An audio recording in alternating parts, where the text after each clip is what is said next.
Welcome to An Alternate Hugh. I'm Hugh Anderson, and this is somewhat caught my attention this week.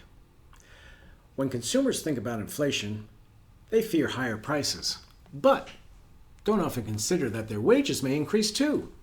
So said CNBC on July 8th. Say what? The level of media ignorance is extraordinary, downright scary if you ask me. But from our friends at Hedgeye, who are not financially ignorant, they have this to say about inflation. Our tendency to think of income and wealth in nominal rather than real terms is a cognitive bias that monetary sovereigns know all too well. It's through such money illusion that they are emboldened to pursue multi-decade regimes of financial repression against us. In other words, governments know that people understand what a $10 bill is, but don't necessarily process how much that $10 bill can buy at any given time or how much its purchasing power can change over time. So for example, $10 buys 4 gallons of gas at $2.50 a gallon. Try doing that math in your head. But only 2.5 gallons at $4 a gallon. But Hedgeye contends there are good points to acknowledge about inflation. Number one, it lowers the real value of public debt, enabling repayment with cheaper units of domestic currency. Number two, it props up a highly leveraged banking system.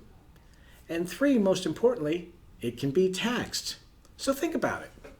You have more income due to inflation, but you can't buy as much stuff because of inflation, but the government taxes you on your inflated dollars.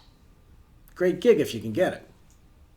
So regarding average earnings, we can see just how much they have moved in real terms over the last 20 plus years, growing by a paltry geometric average of 0.5% a year.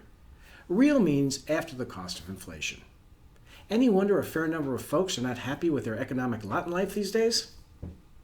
Stanley Druckenmiller is considered one of the greatest investors of all time.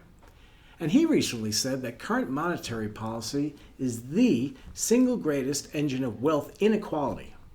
Meaning this whole rich get richer, the poor get poorer thing is real and manufactured by your Uncle Sam and central banks around the world.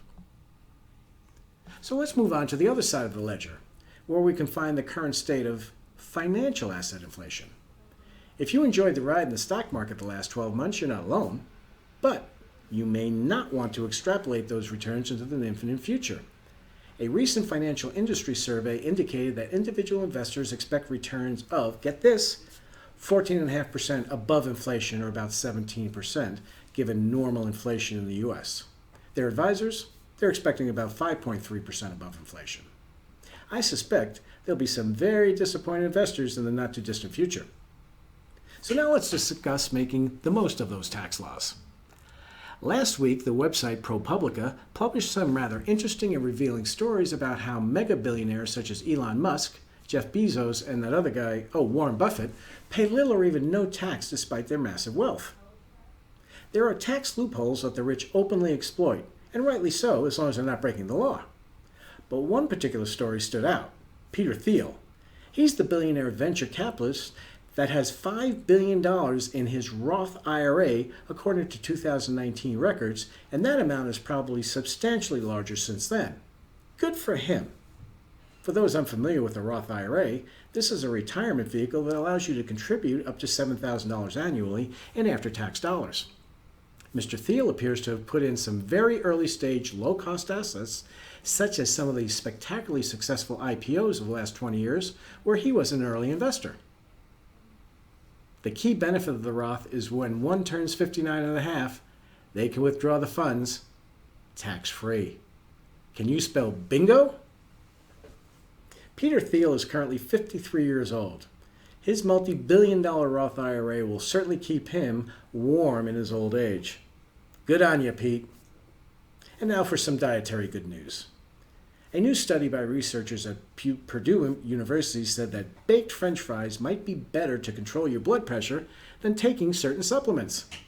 Potatoes contain more natural potassium than supplements. The researchers said increasing dietary potassium from foods like baked and boiled potatoes helps to reduce sodium retention and drops systolic blood pressure compared to the typical American diet. While reducing sodium has been the main focus in recent years, that's only half the story, according to Connie Weaver, PhD, who was the primary investigator on this story. potassium plays just as an important role, and perhaps the ratio of potassium to sodium is the most important consideration. Potatoes comprise roughly 20% of the vegetable intake in the American diet. Just remember to bake them, and also ingest some greens. That's it for this week. I'm Hugh Anderson. I hope you enjoyed what you heard. If you did, pass it on to some friends. And also, don't forget to visit our YouTube channel for more Hightower Las Vegas videos. Until next time.